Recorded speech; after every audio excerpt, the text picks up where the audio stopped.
Dice en Nehemías 1, palabras de Nehemías, hijos de Acalías. Aconteció que en el mes de Quiseu, en el año 20, que estando yo en Susa, capital del reino, vino Hanani, uno de mis hermanos, con algunos hombres de Judá. Entonces les pregunté por los judíos que habían escapado, los que se habían salvado de la cautividad, y por Jerusalén. Ellos me dijeron, los que se salvaron de la cautividad allí en la provincia están en una situación muy difícil y vergonzosa. El muro de Jerusalén está en ruinas y sus puertas destruidas por el fuego. Cuando oí estas palabras me senté y lloré, hice duelo por algunos días, ayuné y oré delante del Dios de los cielos y dije, te ruego, Jehová, Dios de los cielos, fuerte, grande y temible, que guardas el pacto, que tienes misericordia de los que te aman y observan tus mandamientos, esté ahora atento tu oído y abiertos tus ojos para oír la oración de tu siervo, que hago ahora delante de ti día y noche por los hijos de Israel, tus siervos. Confieso los pecados de los hijos de Israel, hemos cometido contra ti, sí, yo y la casa de mi padre. Hemos pecado en extremo, nos hemos corrompido contra ti y no hemos guardado los mandamientos y estatutos y preceptos que diste a Moisés, tu siervo. Acuérdate ahora de la palabra que diste a Moisés, tu siervo, diciendo, si vosotros pecáis, yo os dispersaré por los pueblos, pero si os volvéis a mí, guardáis mis mandamientos y los ponéis por obra, aunque vuestra dispersión sea hasta el extremo de los cielos, de allí os recogeré y os traeré al lugar que escogí para habitar allí en mi nombre. Ellos pues son tus siervos y tu pueblo, los cuales redimiste con gran poder, con tu mano poderosa. Te ruego, Jehová, que esté ahora atento tu oído a la oración de tu siervo y a la oración de tus siervos, quienes desean reverenciar tu nombre. Concede ahora buen éxito a tu siervo y dale gracia delante de aquel hombre. En aquel entonces servía yo de copero al rey. El Señor bendiga su palabra en nuestros corazones y a través de ella podamos aprender. Estábamos leyendo en Nehemías el primer capítulo de este precioso libro. La semana pasada el pastor hablaba de que debíamos ponernos metas. Estamos a primeros de año. Yo la verdad que iba a haber empezado el culto diciendo feliz año nuevo, pero no lo he apuntado y se me ha olvidado. Os deseo un feliz año nuevo a todos. Yo no sé hasta qué día de enero se puede decir feliz año nuevo, pero soy de los que me suelo olvidar y a partir del día 1 y medio dejo de felicitarlo y me asombro cuando alguien me felicita y me da una alegría. Y me pasaba con los WhatsApp exactamente esta semana cuando, bueno, precisamente Emery, que está por aquí, al decirle una cosa me decía feliz año nuevo y digo, anda, ¿todavía? Y efectivamente debemos desearnos ese feliz año nuevo durante mucho tiempo y ser un deseo, ¿no? La felicidad de unos por otros.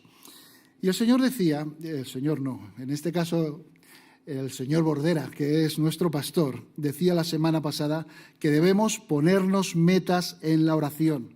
Y también nombró que debíamos alinear nuestras vidas en la voluntad de Dios. Bueno, este tipo de metas están englobadas en las llamadas disciplinas espirituales. Y hoy precisamente, y también teniendo en cuenta que estamos en la Semana de la Oración Unida de la Alianza Evangélica, quería hablar precisamente de la oración, que además es el método que debemos usar para alinearnos en la voluntad de nuestro Señor.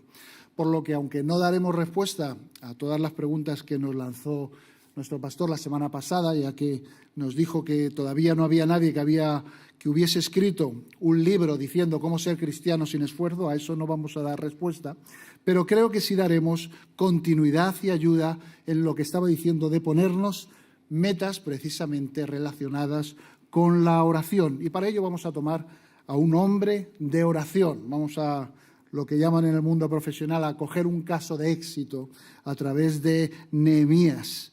Un hombre de oración, como hemos visto antes. La primera lectura cuando hemos empezado el culto estaba dentro de su libro y era una oración de, digamos, invocación, llamada, y ahora hemos estado leyendo otra oración que podríamos llamarla de intercesión. Vamos a estudiar a este hombre. Yo no sé si Nehemías es alguien que lo habéis trabajado mucho, que habéis estudiado mucho sobre él. La verdad que es un libro que está pequeñito, ¿no? Ahí 13 capítulos, más que cerca del centro.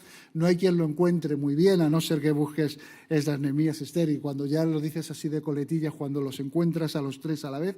Pero es un libro importante en la Biblia. Nehemías, que además significa Jehová ha consolado, es un libro que debemos estudiar y aprender como cualquier otro. En la Biblia hebrea, junto con Esdras, supone un único libro, es lo llamada obra del cronista, y está ahí al final de los llamados Ketubín, los otros escritos. Y empieza, como me habéis oído decir, palabras de Nehemías, Dibri Nehemiyá, dicen en hebreo. Palabras de Nehemías. Esto es lo que nos viene a decir, es que ahora va a hablar Nehemías. Por eso todo el texto está...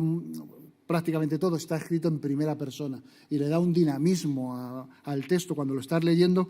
Si lo lees seguido, parece que te lo está contando a ti, que te va a decir su historia. Esta es mi historia y esto es lo que me sucede. Por lo tanto, os animo a leer el libro de Nehemías, que es muy atractivo. Hay una parte que viene un montón de nombres, que esa... Yo no diría que os los saltarais, porque también está bien el pronunciarlos en voz alta y escucharlos, y que tiene su sentido, que hoy no vamos a entrar en ello, pero es un libro muy dinámico y además muy atractivo de leer y muy interesante para aprender. Es como si fuese el diario personal de Nehemías que se nos ha transmitido, inspirado por el Espíritu Santo. Vamos a situarlo un poquito en la historia. Nehemías representa el tercer regreso del exilio. Para entender un poquito qué es esto del exilio, y aprovechando además que no tenemos escuela dominical y así no solo escuchamos la palabra, sino tratamos de aprender cositas o recordar cositas que son importantes. Ya recordáis que el pueblo quiso un rey, se lo dijo a Samuel. Samuel no quería rey bajo ningún pretexto porque él sabía lo que sucedía a veces, ¿no? A veces te damos un rey y se te olvida quién es el verdadero soberano en tu vida. Ese era el problema que Samuel veía y por eso no quería darles ese rey, pero al final se lo dio y Samuel ungió a Saúl, que Saúl seguro que os suena también más. Un primer rey de Israel que acabó, como sabéis, un poquito regular. No vamos a profundizar en su historia en esta mañana. Y después estuvo David. David sí que ya todos parece que le conocemos. Los salmos parece que es un maravilloso legado que nos ha quedado de él. Pero David, ya sabéis que, entre otras cosas, fue un rey lleno de errores, lleno de pecados, lleno de fallas, pero que fue capaz de volverse a Dios, de arrepentirse y pasar por el Salmo 51, pidiendo perdón. Ten piedad, oh Dios, de mí, dice el Salmo. Y después de David, no lo pregunto, sino que lo digo yo, estuvo Salomón. Salomón lo asociamos a grandeza, templo, a la sabiduría. Sabemos que Salomón pidió sabiduría, pero cuando vemos historia vemos que también se pasó de listillo, permitirme el juego de palabras. Y después de Salomón ya fue un desastre esto de los reyes. El reino, Israel, se dividió en dos reinos que gobernaron principalmente de espaldas a Dios. Hay excepciones maravillosas, pero realmente eso era la tónica y fueron al exilio. En el año 586, los soldados babilónicos de Nabucodonosor destruyeron el templo, lo envolvieron en llamas, destruyeron todo.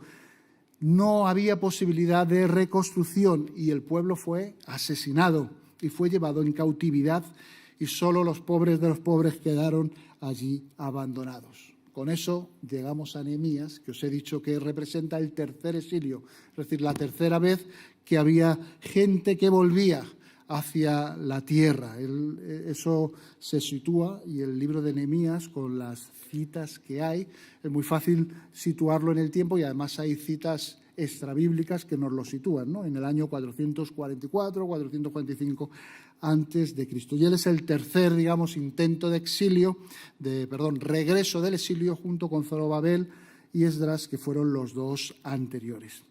Aquella es la etapa que lleva a Nehemías a renunciar de la comodidad de estar en la corte. Porque cuando estaban exiliados, estaban cautivos, eran en cierto modo esclavos, ¿no?, de los diferentes reinos que estaban sobre ellos, Babilonia y luego Persia. Pero lo que sucedía era que algunos pues medraban en sus puestos. Claro, el pueblo era un pueblo que estaba acostumbrado a trabajar, había gente muy honorable y Nehemías en particular era alguien que estaba en una posición muy cómoda.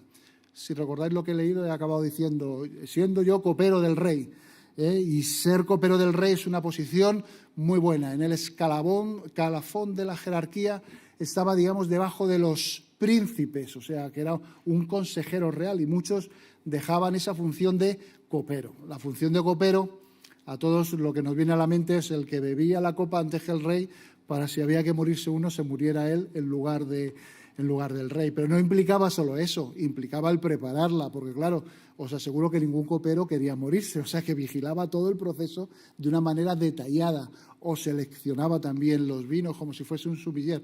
Pero desde luego lo que era alguien que era de plena confianza del rey, porque podría haber sido sobornado y si alguien quería cargarse al rey, en aquel entonces la manera más normal era los envenenamientos, de manera que era un puesto bastante importante.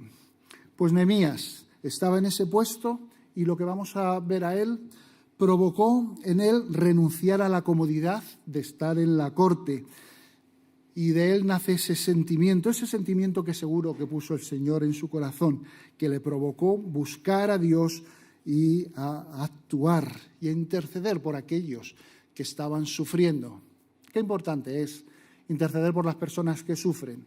Hemos estado orando por diferentes cosas en este tiempo, por nuestros hermanos allí, por toda la población en La Palma, por la gente que está con problemas de contagios, por la gente que está en enfermedades, por nuestro futuro. Hay tantas cosas por qué interceder. Hoy vamos a hablar un poquito de esto, de la intercesión. De la oración de Nehemías tenemos mucho que aprender.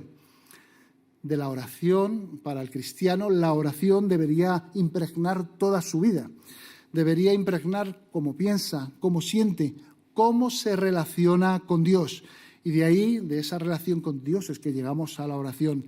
El tiempo y la importancia que le des a la oración refleja claramente el tiempo y la importancia que también das a Dios en tus vidas. Vamos a presentar a Nehemías. En el capítulo 1 se nos presenta como un hombre que decíamos con un buen puesto en la corte del rey persa Artajerjes.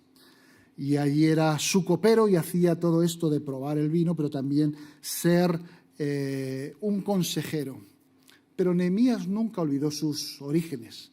Nehemías era alguien que había sido criado a la luz de la palabra, a la luz de lo que sus antecesores, sus antepasados, sus padres, sus progenitores habían creído.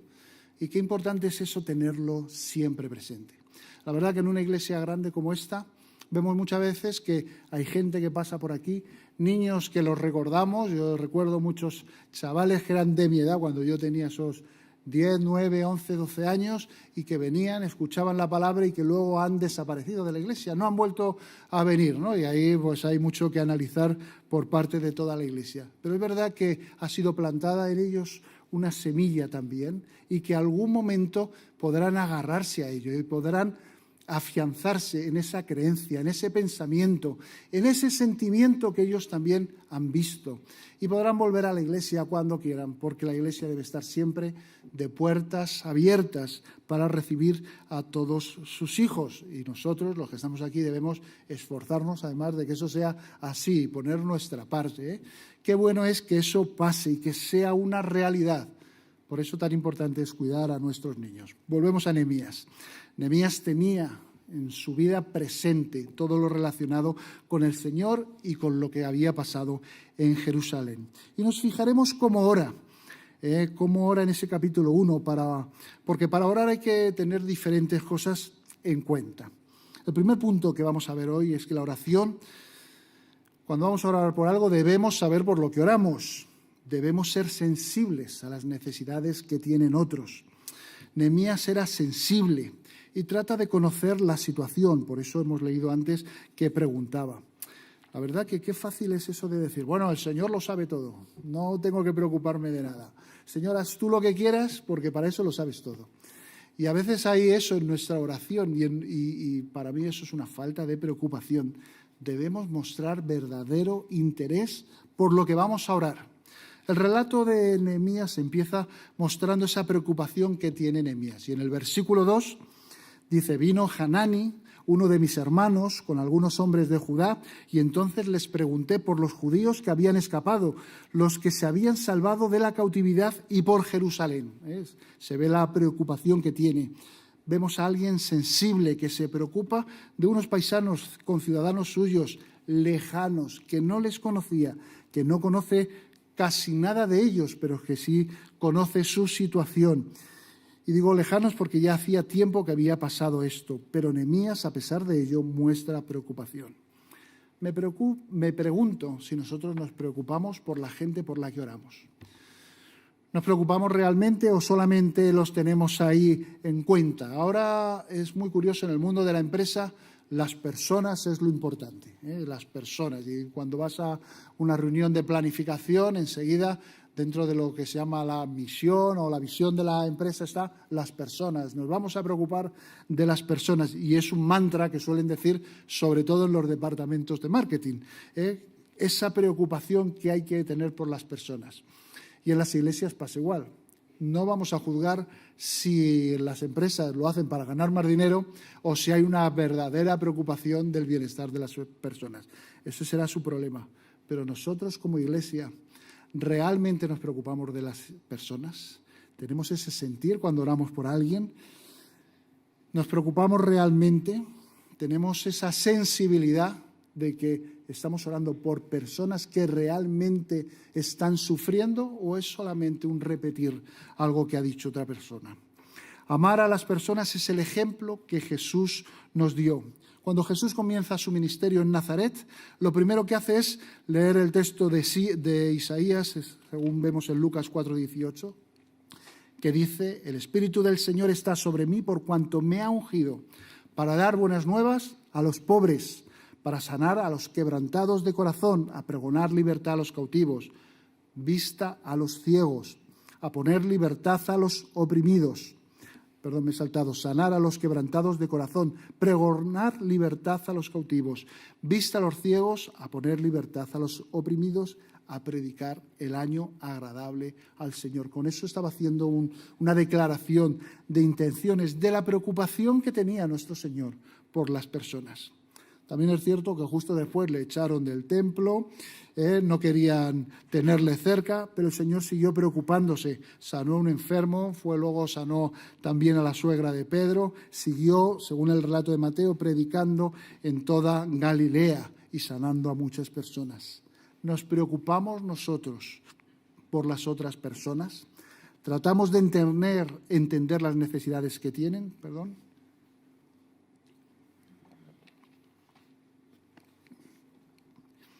La sociedad a veces y nosotros estamos acostumbrados a poner lo que se llamará un like, ponerlo cada vez que vemos una escena que nos gusta, nos llama la atención o que merece nuestra opinión, le ponemos un like. Pero nos preocupamos, un me gusta, pero nos preocupamos de lo que hay detrás de ese selfie, de esa foto, nos preocupamos de saber qué es lo que realmente hay detrás. Con Nehemías aprendemos que el primer paso es una preocupación real por lo que vamos a orar, que implica preguntar, indagar, buscar quien nos pueda contar la verdad de esa realidad, de esa situación. Conocer, mostrar preocupación sincera sobre la situación es el primer paso para interceder de una manera correcta. Conocer al menos lo que se pueda conocer, porque a lo mejor no podemos llegar hasta lo más profundo y eso no debe bloquearnos para nuestra intercesión. Pero sí que debemos saber por lo que vamos a orar, porque si no terminaremos siendo demasiado superficiales cuando vamos a presentar algo delante del Señor. En segundo lugar, reconozcamos que en Dios todo es posible, pues conocemos a Dios y lo conocemos por su palabra. La situación, antes que nada, debe presentarse ante Dios. Dice en el versículo 4, cuando oí estas palabras me senté y lloré. Hice duelo por algunos días, ayuné y oré delante del Dios de los cielos. El texto dice que Nehemías se sentó al oír las palabras y se sentó precisamente a llorar, reflexionar. Pensar en la situación no debe pasarse como un paso superfluo. Es muy importante entender lo que han dicho, meditar en el asunto. Es lo que vemos en ese se sentó que está diciendo el texto bíblico. Nehemías se solidariza profundamente, hizo duelo. Hoy diríamos, ha interiorizado el tema, meditó sobre lo que le habían comentado. Y en este texto, Nehemías fue consciente de lo poco que podía hacer. Vemos ahí, digamos, una frustración ante todo lo que había. Y a veces sufrimos eso porque vemos todo lo que se debería hacer y lo poco que hay a nuestro alcance. En la oración debe haber reconocimiento de que quizá por nosotros no podamos llegar a donde pensamos que hay que llegar. Y ese lloro de Nehemías es también un acto de sinceridad ante la situación que tenía por delante. El texto nos habla de duelo y ayuno. La oración también debe ser un acto sacrificial y un acto intencional. Es un acto que le dedicamos a Dios. Nehemías se priva de alimentos, habla de ayuno. La verdad que nosotros no somos una iglesia que tengamos una tradición de ayunar muy grande. No solemos hablar demasiado del tema y mucho menos lo practicamos, pero el ayuno, según lo vemos aquí, es la consecuencia de la oración constante. Nehemías practica la oración como algo que no puede dejar de hacer, algo que no puede, de lo que no puede prescindir. Sin embargo, del alimento sí que puede prescindir. Hay personas que les pasa muchas veces, no están, digamos, ayunando de una manera consciente, sino que no pueden tratar ningún tema por la preocupación que tienen. Y aunque estamos diciendo que hay que saber dejarle los problemas al Señor, pero sí hay que tener esa preocupación que aquí expresa Nehemías con este ayuno que nos está mostrando. En la oración Nehemías se encuentra consuelo y en ella busca con afán a nuestro Dios. Dice el versículo 6, ahora esté atento tu oído y abiertos tus ojos para oír la oración de tu siervo.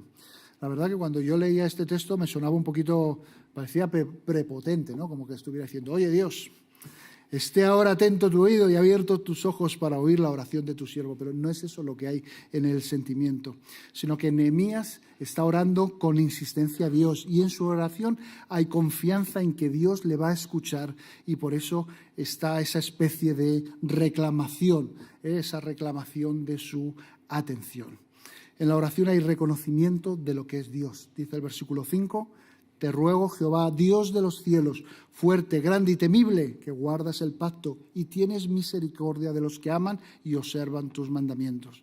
Le está llamando Dios de los cielos, que a nosotros en castellano se nos pasa un poco desapercibido todo este tipo de, digamos, nombres de Dios, pero la verdad que en hebreo tiene mucha fuerza, Yahweh Elohim Hatzamayim, que está reconociendo la soberanía de Dios. Acaba igual que el primer versículo de la Biblia, ¿no? Ese Dios creador de los cielos ahora le está reconociendo como Dios también de los cielos, porque está reconociendo su soberanía. Y es un tipo de llamamiento muy importante que, bueno, Ciro en el decreto final, cuando ya libera al pueblo, lo incluye y que también nuestro querido Jonás, que todos recordamos, lo hace reconociendo como que es Dios quien le envía a predicar a otras naciones.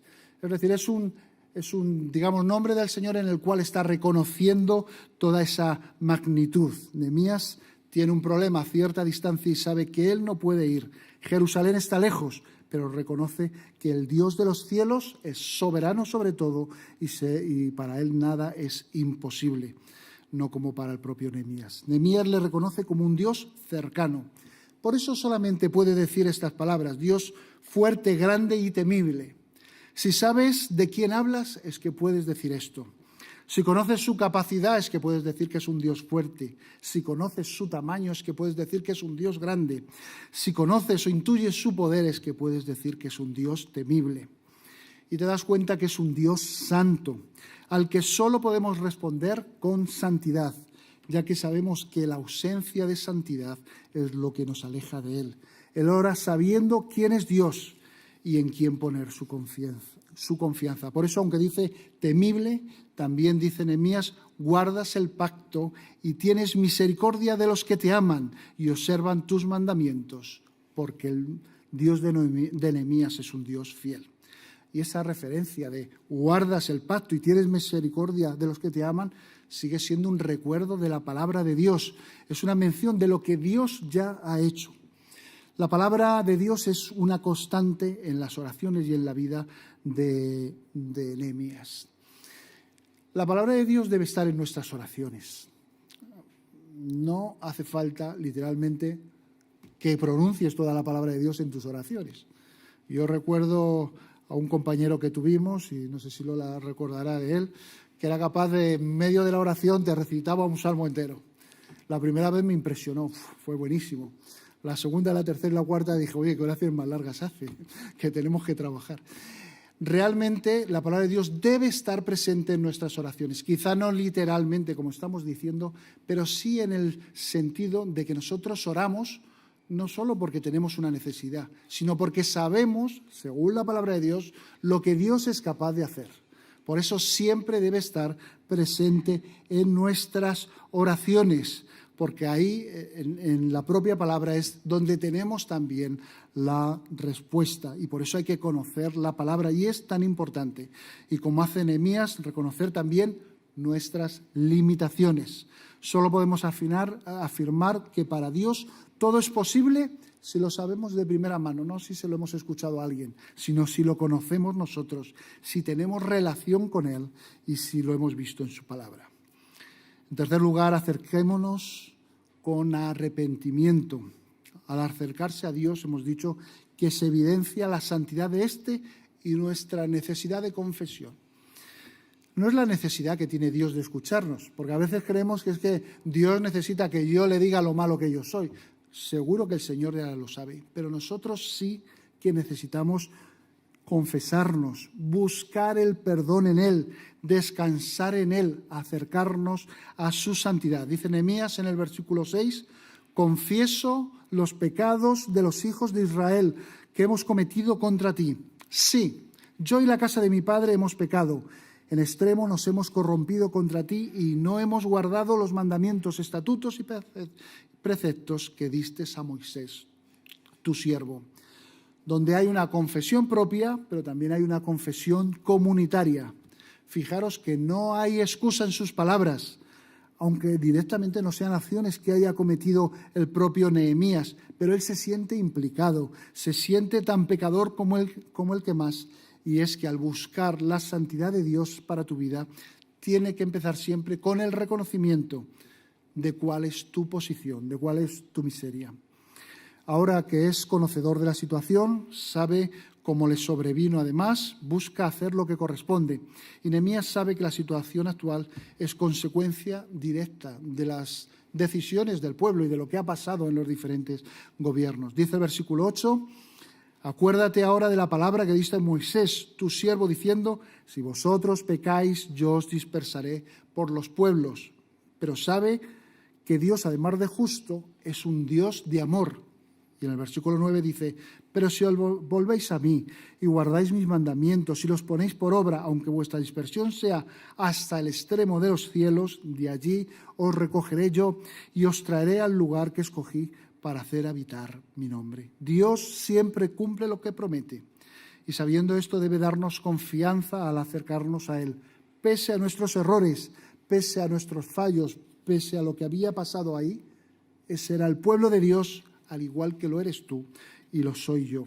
Y como tales, Nehemías les presenta, versículo 10, ellos pues son tus siervos y tu pueblo, los cuales redimiste con tu gran poder y con tu mano poderosa.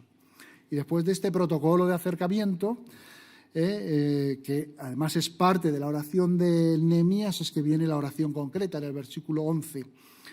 Te ruego, Jehová, que esté ahora atento tu oído a la oración de tu siervo y a la oración de tus siervos, quienes desean reverenciar tu nombre. Concede ahora buen éxito a tu siervo y dale gracia delante de aquel hombre.